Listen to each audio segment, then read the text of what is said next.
haven't needed this. There's been no sirens, nothing. Thank you, Hashem. So we're in our therapy room, the bomb shelter room. Shevat David, learning the Holy Tanya.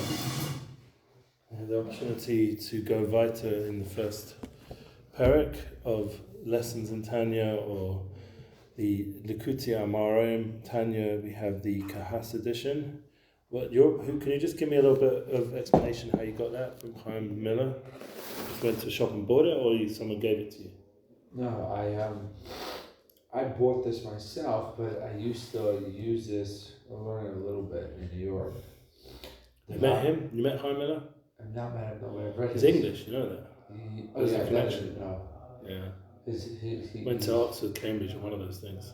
Oh yeah, he's like an amazing writer. Yeah, he's a clever guy. Went to Habs. This is a school that a lot of my friends went to. Studied at the medical science at Leeds University. Oh, Leeds. Did he go to Oxford? Nice, brilliant.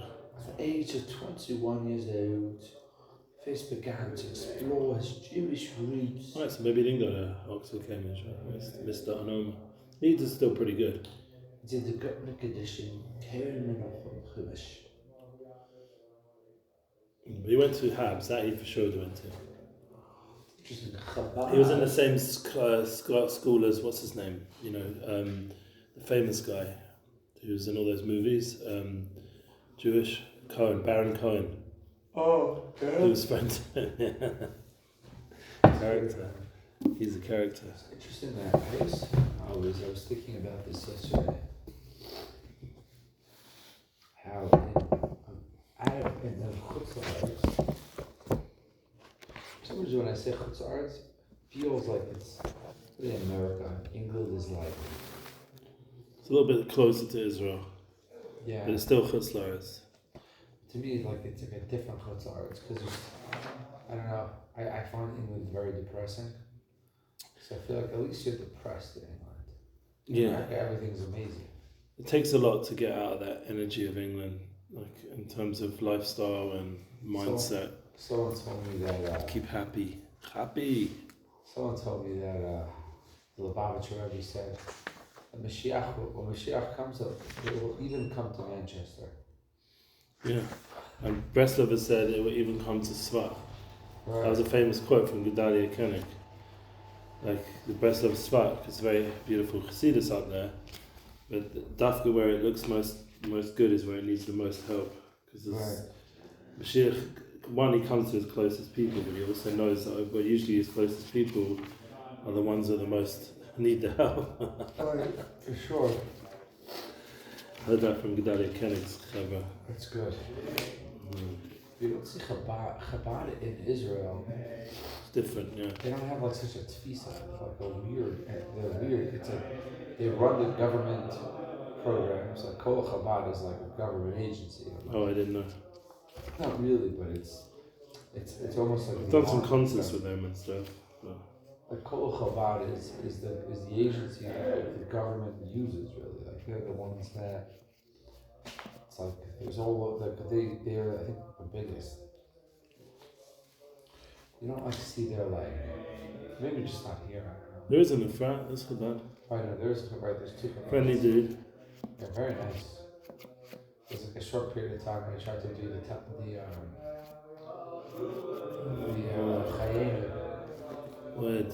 Now there is a big difference between Chabad of American and Chabad of Eretz as well. Right. It's one of the reasons why we never got too involved with Chabad here. It just didn't feel it was what we were looking for. Maybe American Chabad would be more our vibe, but outside of Eretz. So, but nevertheless, really Chabad is a different slice of Chabad. Yeah, but they do a lot of good things, and I love the pamphlets they put out every week. And when I lived in Yerushalayim, they used to do concerts right near where I lived. They're very special. Like it was, it's not as friendly as the American Chabad, but it was still special. And it's just right. You have to understand. People here have gone through a lot, as you can see now. You're living here. This can make you a little bit more tense and stressed, and so like you have to really be on a high madriga to constantly be like smiling and happy, and because it is anyone who's smiling and happy in Eretz Yisrael. I mean, it means they've understood one what Eretz Yisrael is, but they've also reached a level of where they're able to be sameach with their yisurim, with difficulties, because it's. And also remember, it's not like they're business people. All of them. A lot of them are trying to do Chabad shlichus here in Eretz Yisrael. It's not as many. Now it's changed, probably in all these inner cities around, because there's more affluence, more chef now in Eretz Yisrael. But back in the day, you would always look. I remember when I was in certain Hasidus, they would like, look for a rich American, bring a rich American to the place. That would be like, it changed at one point, like in 2010 or so, after the Obama story. Forget the Americans, bring a rich Israeli. I watched that, the mindset of the Hasidic world, like switch to rich Israelis, because Israel was doing very well and America was going through hard times. Right. It's like America has like the world that I came from. It's like really like shifted inward. Yeah, also.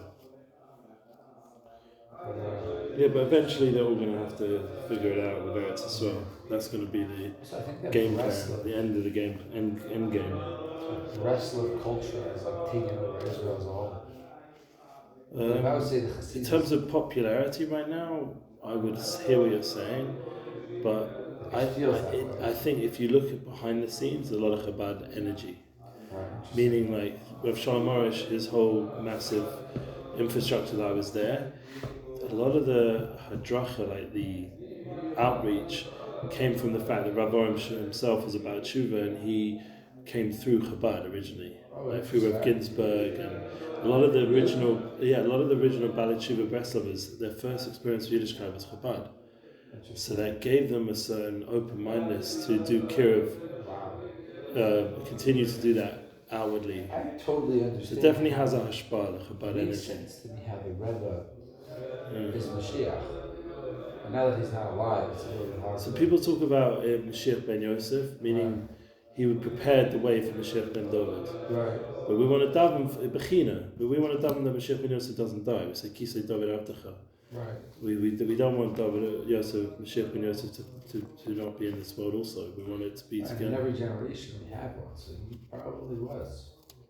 We're definitely learning these Torahs of Tanya. We're going to connect into the light of Mashiach ben Yosef, Mashiach ben David, the two different Mashiachas, because the Baalei Tanya was able to bring that out by the fact that he was bringing down Hasidus into a sefer that we could understand the derech of Avodas Hashem, especially because you have both a Yetzer Hara and a Yetzer Tov. Right. That is the challenge, and having both aspects means you need to elevate your heart level and your soul level. You need to connect to a more panemius place to be able to deal with it, and that's what we're dealing with right now, because you've got both.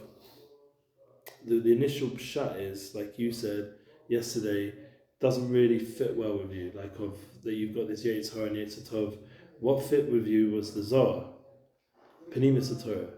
So the Panemius Torah is Torah of Mashiach, it's the light of Mashiach, and that Zohar made more sense, that inner state. Working on the inner state, rather than just saying black and white, there's a Tzaddick, there's a Rasha, and there's this guy in the middle who balances both. No, the Panemius Torah gives us this deeper, much more nuanced understanding, and that's where we were holding yesterday.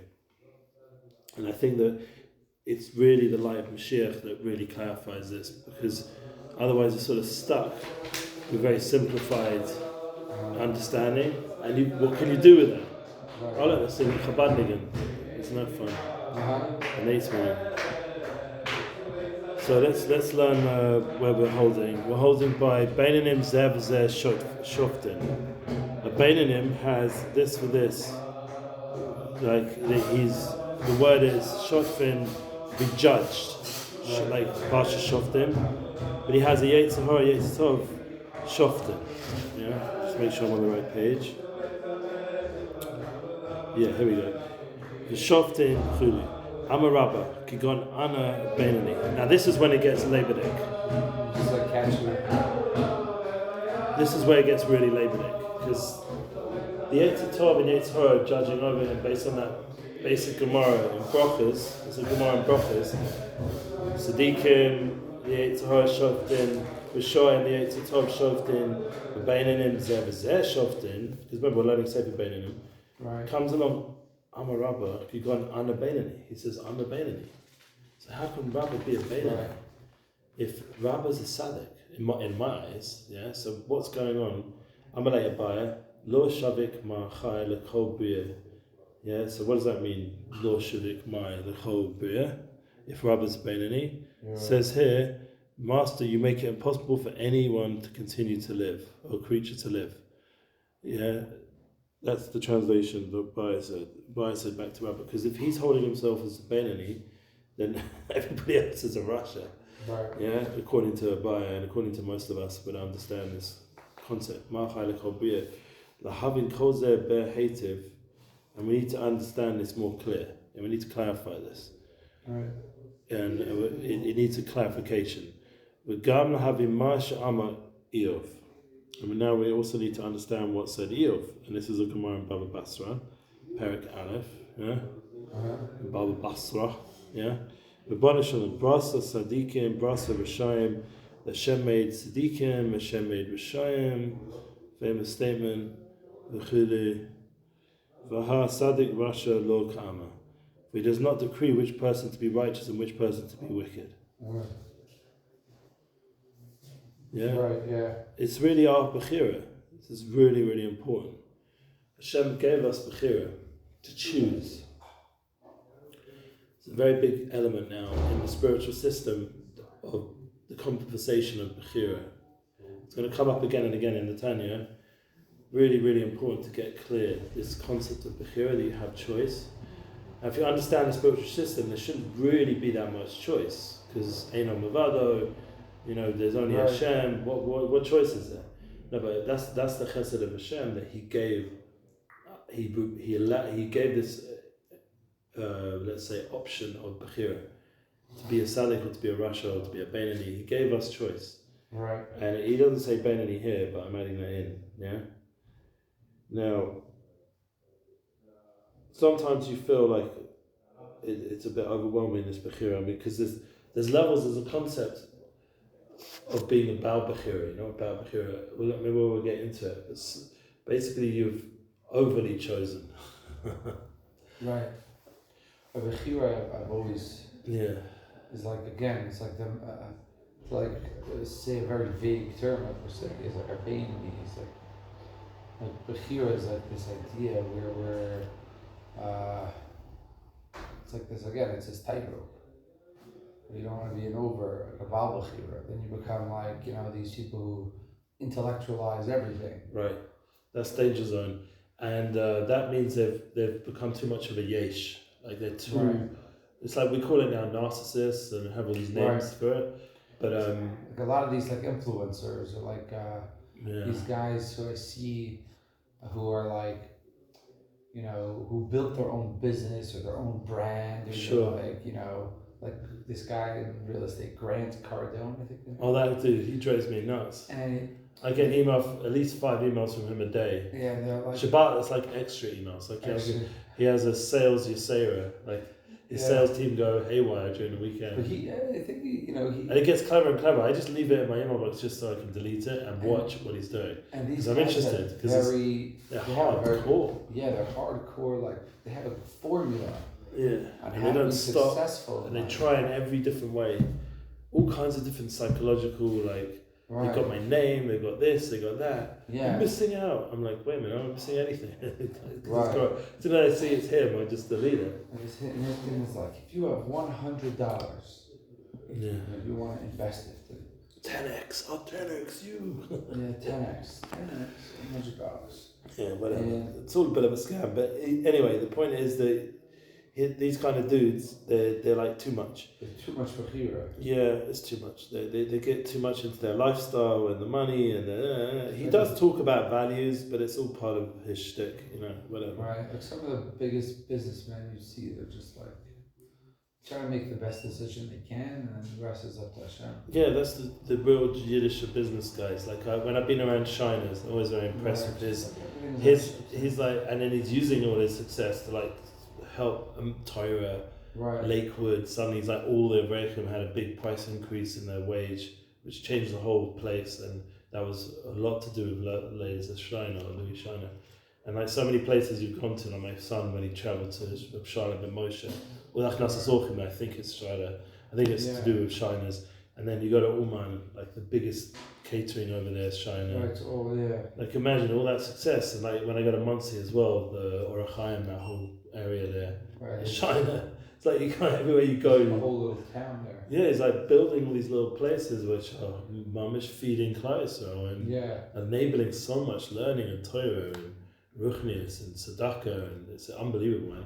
When they're last to Muncie, I daven Nate's. Usually, I've eaten by him a few times. Like I've talked to him, but I daven Nate's, and I went up to him afterwards because he davens in the Sephardi minyan. I was with Rav Shalom Arush, and I duchened. And usually I don't duchen when I'm in Chutzlaritz in the week, but when I'm with Rav Arush, like he davens in the Sephardi minyan usually, and Shiner davens in the same minyan because he wants to hear Birkas Kohanim. That's what they told me anyway.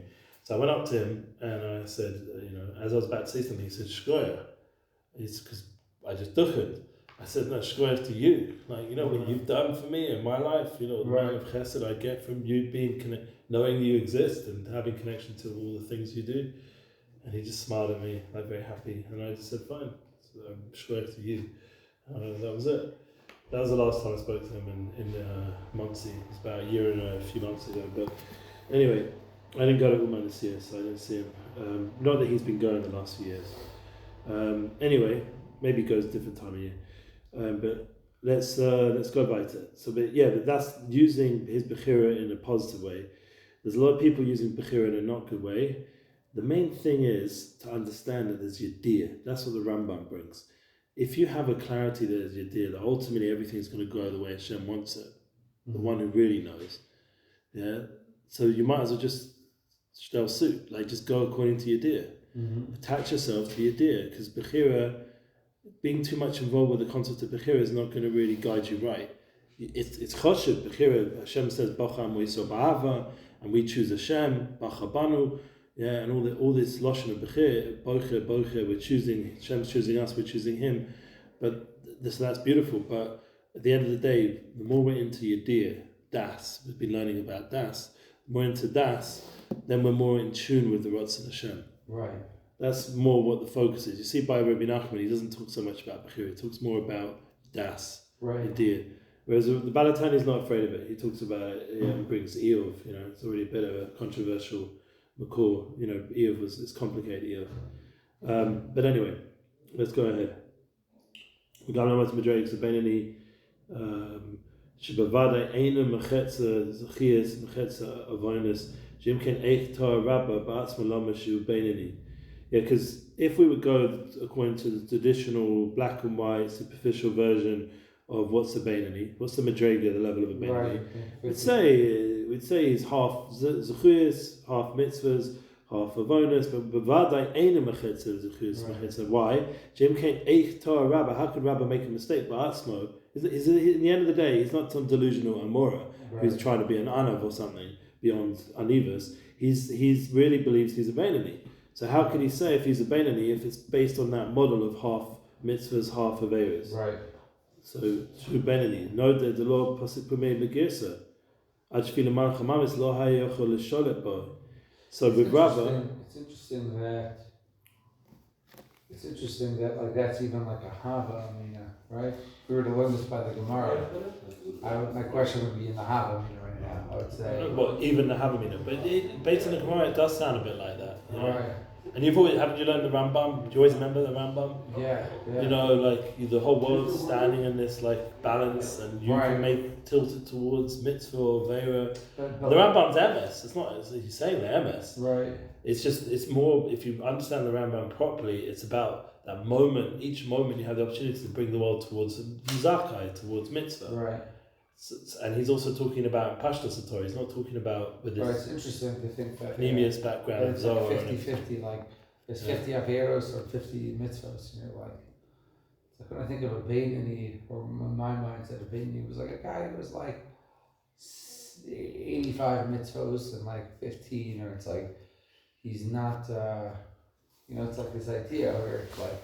Yeah, but the definition of the Benoni here is going to be panemius. Right. There's no other way of explaining No, it. I know it's panemius. It's going to be about what's going on inside. Yeah. Outside, he's not doing any Averis. Right. Yeah, because Jews don't do Averis. But in the essence, think about it, most people. Yeah. I mean, we do Averis, but we do to more Tanya, mitzvahs than we do Averis. That's true. That's what Yitzhak Avinu said about us. That's what's crazy. He said that he made a cheshbon in Gemara Shabbos. There's only so much time to do an Avera because most of the time you're either sleeping, eating, working. How much time do you get to really do an Avera if you think about it?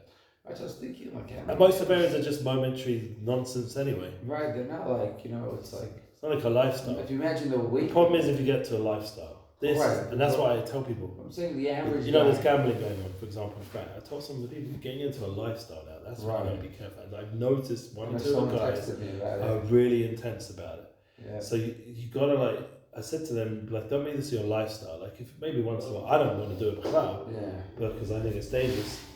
But on any level, and there's also, it goes together with drugs and it becomes a lifestyle, yeah? So there's a certain sitchacher when you go. I've been to casinos and it's these guys that have a proper board set up and they have all the pieces nice in a nice bag. Right. They have all the paraphernalia. Then they have all the weed paraphernalia and they have all the other stuff going on with the bongs and this and that. And I'm just nah. Because once you start with this, if I'm going to make a chabura, it's going to be learning or exercise. Right. That's the only other chabura. Or just sikh surveying, talking about real stuff like we're doing now. That's the kind of stuff that I want to be involved in. My life needs to be effective and focused. I don't have time. The only thing I'll do now is my son got a FIFA. He got a Xbox. Once in a while, I'll sit with him for the sake of just building a relationship with my son. Yeah. Because it's a nice way of me connecting with him. Last night, I gave him an hour. I sat with him for an hour, 9 till 10, while he was playing. And I helped him with the English because he doesn't know English amazing. Right. I helped him with the English to buy and sell and do some things with the players and stuff. And it was connecting. And he thanked me for it. And I was focused. I wasn't doing anything else but focused on him. And that's the only time I'll give in to those kind of things. But otherwise, I don't have time for this kind of, with my wife as well, we'll watch something together or something, but I don't have time to do it as a lifestyle. Gambling is just, unless there's a problem, then you start justifying it and you're walking on a tightrope. Whereas with a general Jew, if he's not caught up in a lifestyle of Avera, then he's not going to be doing Averas. You're right. There's just too much mitzvahs around. There's too many chasodim, just from chesed. There's so much good you can do right now, especially with this war. There's endless things. You can help a soldier, you can help this person, help this person. Yesterday I had someone who wanted to phone me just to discuss relationship advice. My wife said to me, don't ask him for money. Just do it just to hazak him. Because, it's certain time, they're calling you, I have a fee, I have a consultancy fee or whatever it is. But no, this dude, she said, give it to him. Right. She had this Bini Sarah that he just needs to connect, and she said he'll become much more than just some paid story, Right. So, there's every situation is, you have to weigh it up. I mean, it probably doesn't have anything, so either way. So, but nevertheless, I didn't think about it. The point is that there's so much mitzvahs coming our way all the time. Right. And the Benoni, the Madrega of Rabbah is what is the mitzvah he's busy with, is, as it just says here, the Torah is not ceasing from his mouth. Meaning the mitzvah of Talmud Torah is the mitzvah that he's involved with constantly. Mm-hmm. So then that's what someone once said to me, who has time to do, when I love Torah so much, I'm such an avis of Torah, I don't have time for Averis. Someone once told me that. I don't know if he was living up to it, but maybe the fact he said that, it was a bit Gavidic, but the concept of the reality, but the reality of someone who's davik to Torah, there's truth to it, that it becomes a mogain to all this other stuff, because you have the constant all of Torah on you, and you want to, and not even that, you love Torah, you want to learn it, you're constantly busy, you're thinking in Torah, you're asking a person this question, that person, that question, so then instead of speaking Lashon Hara, you're learning Torah. Right. And you constantly, that's what you're seeking out, the emes, mevakesh the emes. Right. And that's Rabbah, he was all the time, the Torah didn't cease from his lip. Lo pasik pumia megirsa, ad shafilu malach hamavis, so to the point where even the angel of death which is the same concept as the Yetzer Hara.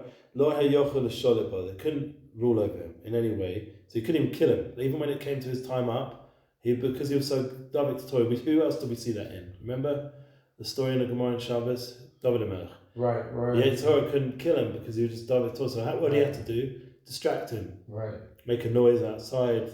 Right. When he went on the stairs, he tripped. It was a whole trick from the Yetzer Hara to get him to stop learning. Right. That's that kind of kasha.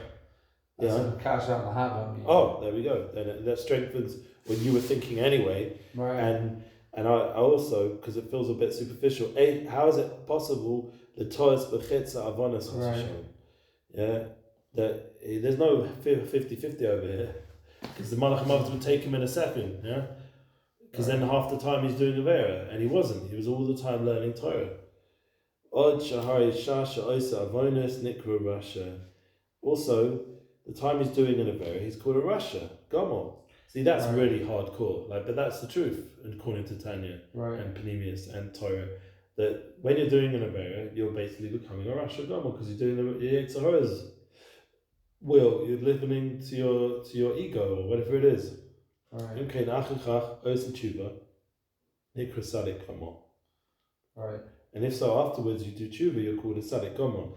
I feel it over al isa kal shadivrei sofrim, and even if you're over on something a small like issa, a small issa durabonim al shal divrei sofrim. For example, during Shemona Esrei you start winking at someone. I don't know. There's all these little things you could do that a lot of areas that the Rabbanim told you not to do. Mikru Rasha. You're called a Rasha in that moment. The Asa Perek base, the Yavamas, the Perek Kama, the Nida. He brings two Makoros here. V'filu mishesh biyadon the Machos v'lo Machia Nikra Rasha. And if there is ability to give Techocha, Machos means you're telling him Musa.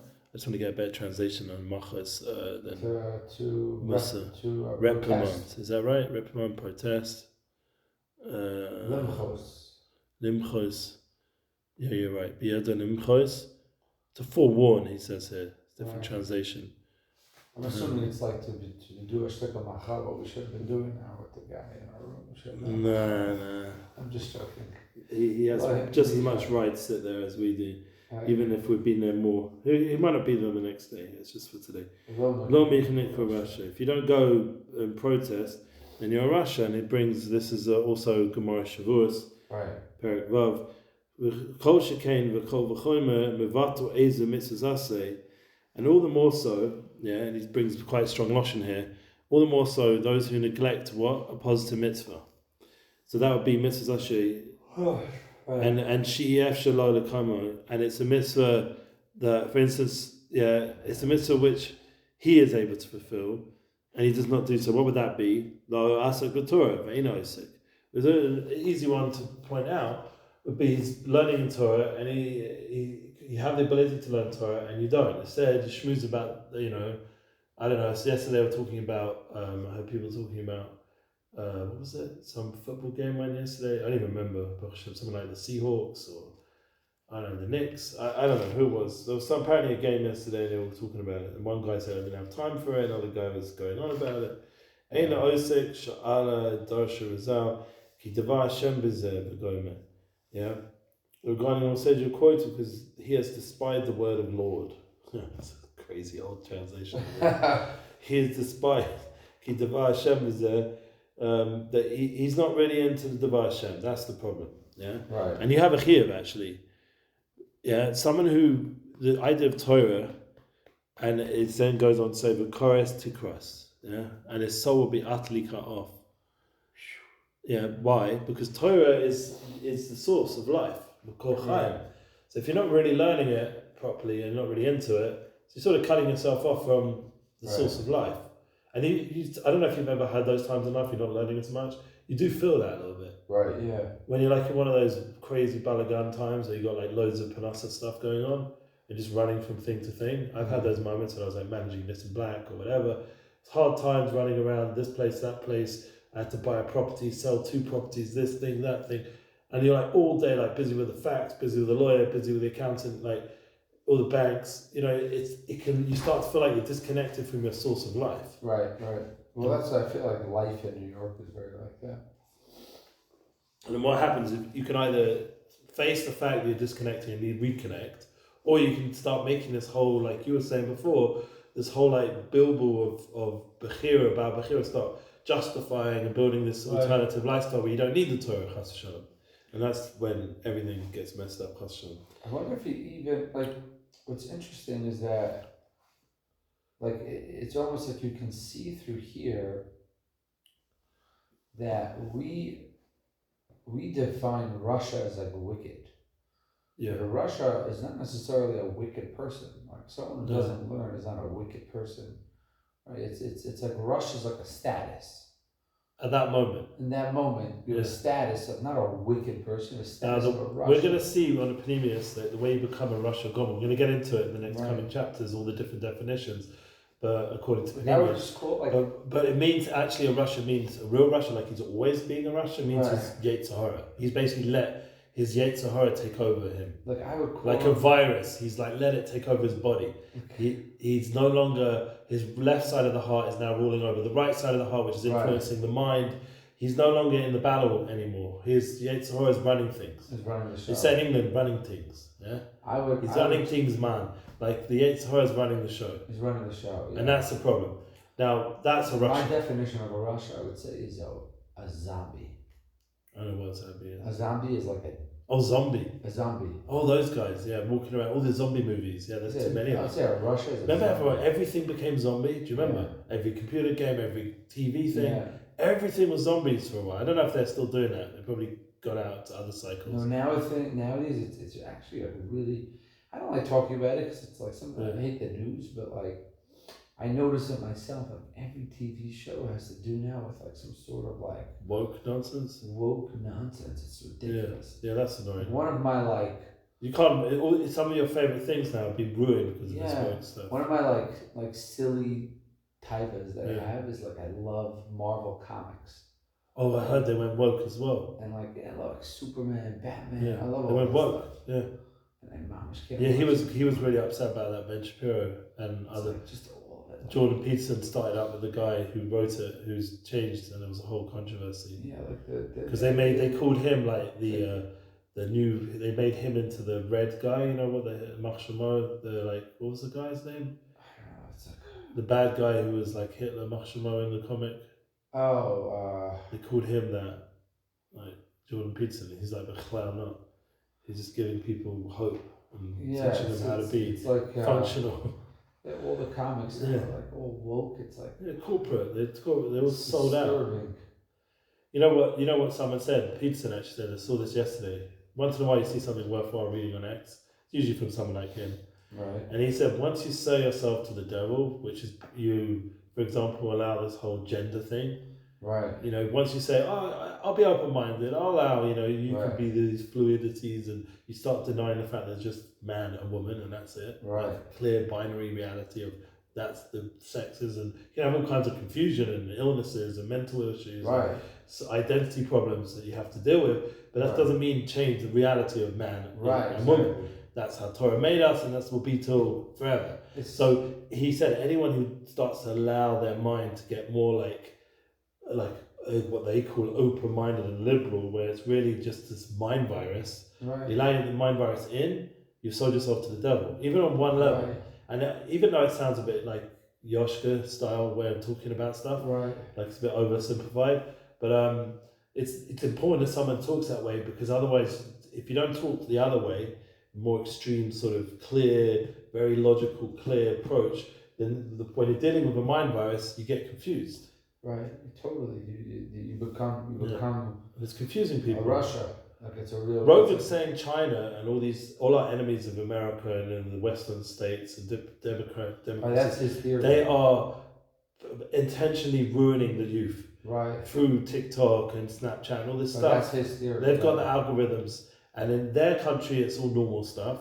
Right. And in our countries, in our algorithms, it's all this like woke nonsense, brainwashing everyone to be weird. Because then, if you have a bunch of psychopaths walking around, then you're not going to have much of a country. Well, look at the college campus. Yeah. It's like sociopaths and all this nonsense.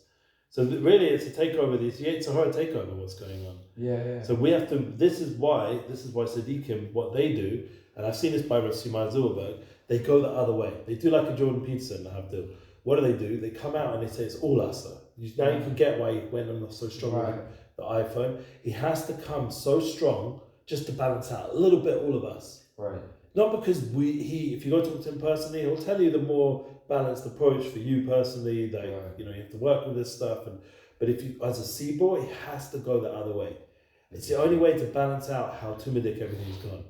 It has to be so black and white, so extreme, so strong in Yiddishkeit and Torah, and how this is us and that's us. It has to be so clear about it. Now there's a different approach. Try to elevate it. That's more Chabad. How can you run hafcha? But you have to have its kassia first. You have to have a little time out. Like Gedalia Fensley, he's quite a big influencer now. But he took time out for a while, for a bunch of months, offline. There wasn't online. So just so he could just like cleanse himself, and then now he's like, I'm back, I'm ready to do it. It's not so easy. You come back, and then the algorithms forgot about you a little bit.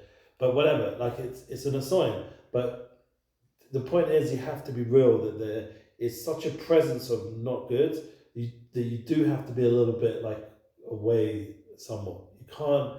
You can't pretend that if you're in the middle, you're okay. Right. The middle is a dangerous place to be right now in the world. Yeah. In Yiddishkeit, balance, that's how we learned at the beginning of Tanya, balance is the key. But if you're now dealing with the world, middle place is a dangerous place. Like these center-left guys, they like get pulled into all kinds of nonsense. Like the Pid and all these kind of guys. Yeah. Even Bibi has his moments where he gets a bit confused because he's busy. Bibi, if you want to go political. Because in the end, sometimes he makes himself a bit more center. And then he's like, he gets pulled into confusion again. Right.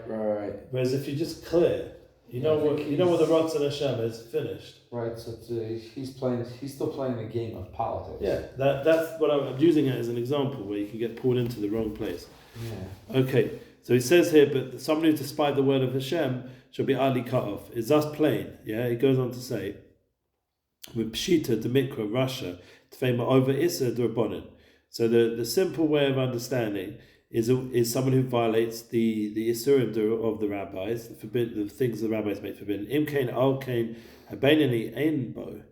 Yeah, if that's such a true thing, that the interman is not guilty of even doing that. I feel of and bittul Torah. Yeah, like Rabbah, like we just said, he's not even doing. Yeah, masha. What's this? Memshin hey. Mishum haki ta Rabba made a mistake, but Atzmo loma shehi Benoni. He made a mistake and said, I'm a Benoni. Right. If you would say that.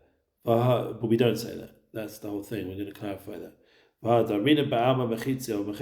Benoni roves Zacchias Mikre Tzaddick who sham mishio L'inyan schar v'onish lefi shenodan acher ruba mikre tzedek bedino ma'acher zocher bedin aval l'inyan amitis sham hatorah v'malas sham malas madregas chokus sadikim beinanim na'azal sadikim yitzatov shotvin shalomar v'libi chala b'kibi ein lo yitzhar ki hargu b'tarnes aval komi shalo hargia l'madregazu af zechuyas v'rubim alav v'nosav. I'm just reading it because I just want to get to the 2 dots and then we'll explain everything.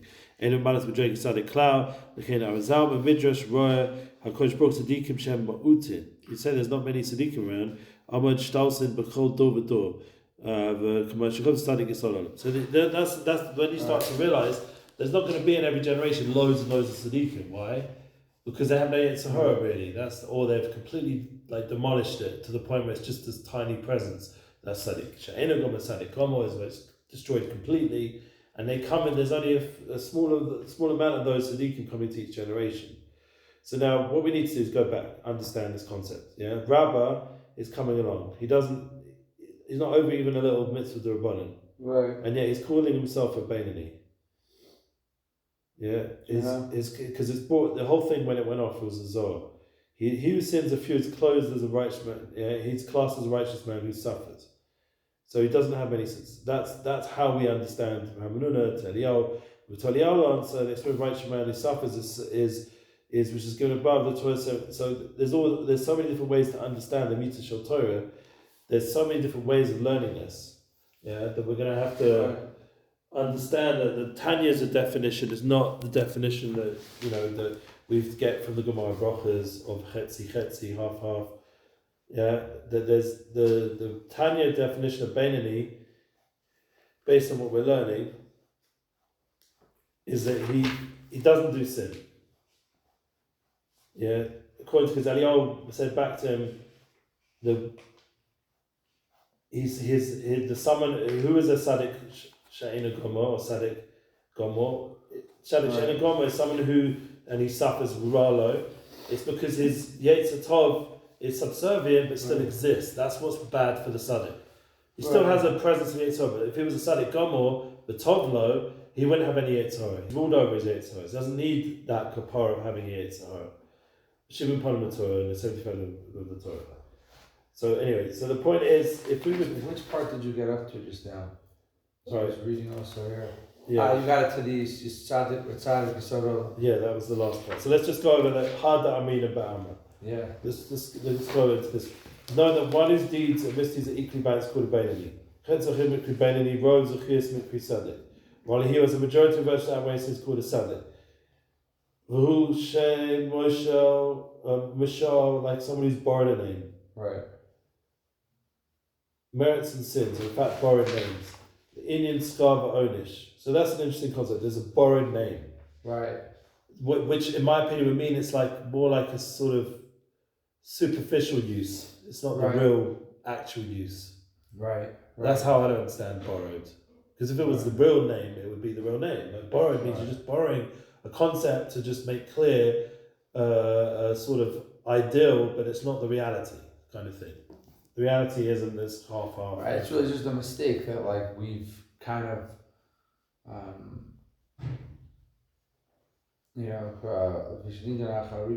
which by the way like helps us understand that like we like the grouping of our statuses within the world has nothing to do with schar and onush in a way.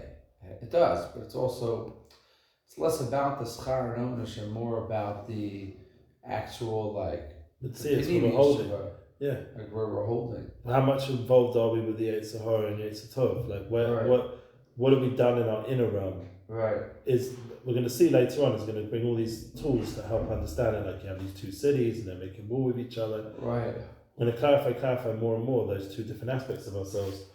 The Indian Skava Onish, the fish and not an acharuba, because one is judged according to the majority of his deeds. Mikre Tzaddik b'din and ma'achish zach b'din. So in my verses is good as trial. Aval Indian mitis. This is the point. We want to get to the truth, the true distinction, which is what you were already like heading towards anyway. Shatam mala shamalas v'dregas holkas tzaddikim beinanim. We seek to truly find distinct qualities of ranks of tzaddikim beinanim. We mentioned this the other day. There's so many different levels.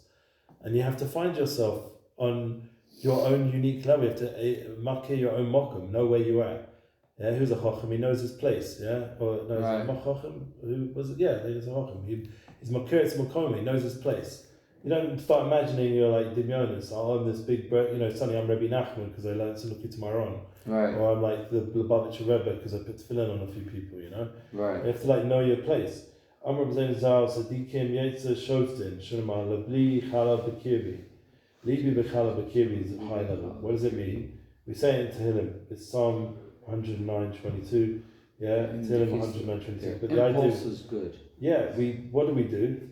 We kill out the Yetzer Hara within us. That's a level. Who's that? That's the Tzaddikim Gemurim. Who did this? David HaMelech. He fasted so much, he did such a avodas Hashem, that he killed the Yetzer Hara within him. Right. He cleansed himself. She'ein lo Yetzer Hara ki halga b'tainis. David HaMelech was devoid of an evil nature. He slain it, according to the Tanya and Gemara, with tainus, with fasting. Right. Nachman said he could do it through his spoilers. That was his hiddush. But Mishalo Hagia Lemedregazu, which is basically most of us, he didn't reach that level of fasting, killing off your Yetzer Hara. Still, as you were saying, the virtues outnumber his sins. You were saying most people are doing mitzvahs more than they are doing Averis. And yet, he's not at all the level of a tzaddik. So what is that person? Yeah, what are most people then? Okay, now I'm representing Zal Midrash Ra Kosh Baruch Hu Tzaddikim Shem Ba'utim. So thank God we have Chazal to clarify Gemara and Yoma that the Almighty saw, Hashem saw, the Tzaddikim and they are the minority. There are few. Omed V'shtalsa K'kol Dor V'dor, and spread them in every generation. That's what we read too. Tzaddick is Yisod Olam. Tzaddick is the foundation of the world. So in every generation there has to be a foundation of the world, but it doesn't mean there needs to be a whole generation. Now the truth is, Amei Kulam Tzaddikim. Really, all of us are ultimately going to be seen as Tzaddikim. We say it in Perek, it's a pasuk from the Novi. Right. We're all Tzaddikim, but that's ultimate, and like a pasuk of Asid, once again, a pasuk of the future. Right. And a tefillah that we should become tzaddikim, and a hashkafa that we should try look at our Israel like everyone is tzaddikim, but on a reality level, we all have Yetzer Hara within us. Now, what we're going to get into, this subtlety that we are sinning. Yeah? Oh, okay, we're good. Yeah, we're good. Another 5 minutes. We are sinning, so we've got a problem. So then that makes us, as you said, into a rush at that moment. But like you said, that's just a moment. We're not becoming a din Russia because we're not allowing that to become our reality. Because once again, it's about the inner state. And we can do tshuva, and we're constantly fighting. So, but the concept of a Benoni, Rabba's Benoni, shows you a very high level. If he considered himself a Benoni, it's like the highest level of a Benoni, where he never stops learning Torah, and he's never doing Averis. Right. So we'd be like maybe at the bottom end of the spectrum of the Benoni, where we do Averis, but we're generally not doing Averis. We're trying to constantly do tshuva. Our Averis are basically lack of Torah knowledge or Torah's mistakes, shogigim, onusnim. We're not doing it b'mezes, yeah? Right. I hope. So then we're not becoming a Rosh Hashanah. Right. Even if it was Rabba or Rabba? He never did any. Rabba said that he was a Benoni. So that's the problem where it makes it a little bit hard for us. Because the Tanya's Benoni is someone who never does any Avera. He's always learning Torah. So that, like we said, it's not so simple. It's a mitzvah. Well, he said here that it's just basically someone who's still fighting the Yetzer Hara. Fighting the Yetzer Hara, exactly. Not necessarily Zechuyos or Tzaddikim. I think it's not that definition. I think even someone could have more Averos than Tzaddikim, than more Averos than mitzvahs and still be a Benoni. No. He might have a din Russia, right? But he's still a Benoni. Oh, that's interesting. Because there's like different in Yan. Okay, it depends what you're focusing on. Yeah, but the thing it sounded like, if you look at it with maybe misunderstanding or more superficial, is that the Benoni really is not doing any of Averis. So that puts us sort of all into the level of Rosh Hashanah if we're going to define ourselves like that. But what you're saying is that no, in a state level, we are Benonim, we're fighting, we're in the fight. We're in the fight, exactly. We're not giving in to our Yetzer Hara. Well, so I think if most of us, we think we have more Averos than mitzvahs, but your average guy, even if he's busy, so we're not really perceiving ourselves in a healthy way. That's the problem. Right. We don't realize. We're too litvish. We're too into the litvish. Yeah. Like from a Hasidus perspective, the mitzvahs we do, like Shabbos itself, you do an infinite amount of mitzvahs. You learn for an hour on Shabbos or 10 minutes on Shabbos. And you define as learning and singing on Shabbos. You're just singing. Well, what was interesting, a lot of the big rebellion, big mochin that went into Chassidus were Litvaks originally. Like, I think even the Maggid, you go through all the big Tzaddikim, they were at one point they weren't really brought up Chassidic, yeah. They became followers later on. Right, of course. And in a way, it was a little bit part of their tshuva to drop that sort of like more. We're not saying all Litviks are like this, but the concept of that more like Musa, hard, Skava Onish, like mindset, they had to sort of elevate themselves to that more Hasidisha mindset. I remember I one time had this is one of I've had very traumatic things about it. And everything. But I one time went, when I was in high school, in 12th grade, I was maybe 12th grade or first year Medrash, I was going through a very bad time. I was in American yeshiva, and my friend and I decided for Hanukkah we were going to go to Eretz Yisrael. And so my friend, we took off for Hanukkah, we flew here, and his older brother went to like a very yeshiva. Like he was there for like, it was like 10, 15 years, like a brisk yeshiva. Yeah. Not brisk, but like a brisk yeshiva. Like I get it. Yeah, the American brisk Hashkafa. Yeah, and like, so we went to go visit the Rosh Yeshiva, like, oh, we go visit him. We used to torture those guys. When I did, the Ner Yaakov guys. Yeah. They used to like hose them down and stuff. Because they were across the street, yeah. Go dancing there in their underwear and Simchas Torah, things like that. And so they were probably so happy when that yeshiva closed, the brisk yeshiva. And we went to go visit this person who's in charge of this yeshiva, who was considered like, oh, he's a huge Talmid Chacham. And he ripped us away.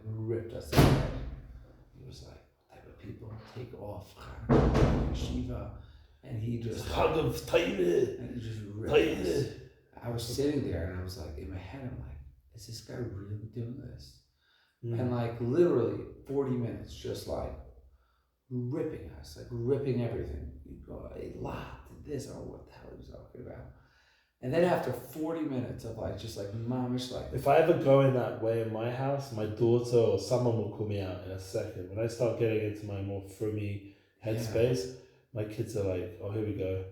And they're like you're being judgmental, daddy, and I can't even go there. This was like we were strangers. He had no idea who we just came in to say hello. And he's just like, I'm like, no, there has to be some standards, guys. I'm like sneers, and this was like he said I was like talking about Mattis Joel because he did a song with a singer while he was here. Right. That woman one, I forgot her name, the chubby one lady, I forgot her name, whatever her name is. Right. So he did a song with her, and I was like, come on, he's come to Eretz Yisrael, he's come to Machazik, why does he have to do a song with her? Yeah.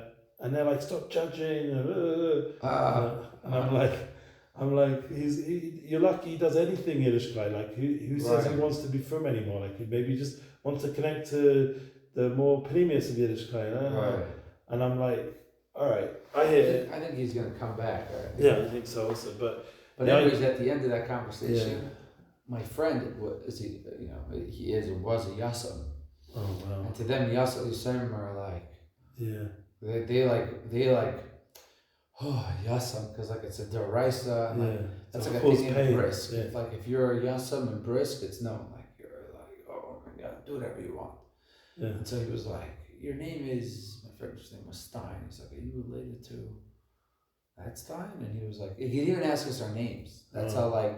Just went straight into the Musar. Straight into the Musar. Oh. And then when he finally, like I saw like in his head, the dots started clicking. And he just like paused. I was like, then he started backtracking everything. He's like, did he have the whole like yeshiva like sprach, Yeah, then he was horrible. I didn't mean to, but like chotch, I had to like chotch, chotch this, chotch that, I had to chotch machel. Like you hear some of these guys, they phone up Rev Lichtenstein or whatever his name is, his podcast headlines. And David Lichtenstein. He plays their phone calls, and it's like you feel like they like need a serious refuah shleima. They're like cholen nefesh. Like I understand someone's taking the Torah and like going the full way out of self. But like it just, I don't know if the Torah is meant to be such a weapon. It's meant to be turned off of Yiddishkeit after that. Kol Nesiva says Shalom, but he's not Yiddishkeit. Like Rabbi Nachman also would say, I don't worship the same God as that guy. But when I was that guy made like something else into Hashem. Hashem is not that. Hashem's about Chesed, Barachim, Darchei Shalom. Kol Nesiva Shalom. It's beautiful. It's pleasant. It's even the way they speak. It's so like aggressive. It's like that was like my whole. And then afterwards, because when I was in that world, I didn't grow up yeshivish, but like at that point, I was like starting to learn. So that was like all I knew. I didn't know Hasidus. And then after I remember meeting with him, I was so turned off of Judaism because I was like in my head, I'm like, that guy's a Russia. And the whole world looks at him. He's making Chilul Hashem every time he speaks publicly. Yeah, like if he sits in his basement in his own little world, the problem is he is going to encounter people, and those people are going to put him off. Yeah. He's going to put them off Torah, and that's the problem. He's not bringing them. You take a real like tzaddik who's brisk. Like I had a Rav who was a chavrusa with David Soloveitchik. There's still a little ticket for brisk right now. So some of his Chaver used to say, about him? Rav Jermaine, his name is Avram Jermaine. Say his Chumrah D'Oraisa, you know what his Chumrah D'Oraisa is? He's most machmir about one thing. Avos Yisrael. Right. Here's Avos Yisrael. He would sleep every night in Kesher. Why? Because he wanted to be there for the Bochum. Because when are they going to be around? At night. Right. Like I was a midnight rabbi, I didn't sleep there. I just hanged out there all night. But I knew, I learned from him, that's when you need to be there for the Bochum, especially American Bochum, because they're on a different schedule. And I learned a lot from him. His Avos Yisrael, his ability to keep the Torah in the most holy way, but yet know how to communicate it to everyone else. Right. Like he was so excited about stuff, and he was so real. Like we'd asked him one time, like we could ask him questions that most Rabbanim would feel like it's not proper. Right. We'd say like, Rabbi, you're not like hot in the summer in that like black jacket. And he'd be like, he's like, it comes with air conditioning, These are the kind of answers he'd say. Or like he one time he said he was on a plane and he looked up and he saw what was playing on the TV screen, yeah. So he said either you could feel bad and he just looked, or he could learn something. So he said, I'm going to learn something. So he looked at it for a little bit, and it was based on his description. It was 3 men and a little baby. Remember that whole movie? It was an old movie, yeah. Right. 3 men and a little baby, and they're all screaming away. So he said, like that's like how they talk in the movie. They're all like very bold characters. Right. So he said, like they've got like no midas. Like he was like getting so bothered by their lack of midas, how they talk to each other, all shouting and stuff. And he said he one time said to us. He said, like, I really don't need to watch movies. And I said, yeah. I said, why? He said, because my life is a movie. I said, what do you mean? He said, every day the fight with the Eight Torah is like the best action movie, best comedy, best. Right. It's got all the best elements. Fighting the Eight Torah is the best movie there is. So I just enjoy my daily battle. I mean, that's a positive, brisker mind using his Torah to be relatable to all these guys who are coming from outside. Not telling us that it's a Yetzer Hara and Musa. Right. Giving us tools how to process things. Right. And I used to hang out with the Near Jake guys. Yeah, they were crazy. I was on the football team. I was on the Near Jake football team. There's a video online of them throwing a couch out the window on fire. Did you see that one? Or? No, but I remember when I was there, like we used to get into fights, used to hang out there a lot. Yeah. I was on the a lot of football drugs team. came through that place. Yeah, it was Gavant. I remember. The Rosh Shiloh one time arrested, you know that? Oh yeah? Yeah, I was there. They took him to the police station, the whole story. He obviously said he was nothing to do with it, but there was so much trafficking going through the place. Yeah. No, it wasn't him, obviously. No, he's just trying to help these souls. But it affected the yeshiva because it was getting out of control. And it was also during the Madoff years, there was financial problems. I mean, it was amazing what they did. It was actually my favourite yeshiva to work at, honestly. Yeah. Like, he really it was unreal. Amazing place. I really grew so much being in that place. And I loved the location as well. It's amazing. Good spot, yeah. Maybe let's go learn. All right, yeah.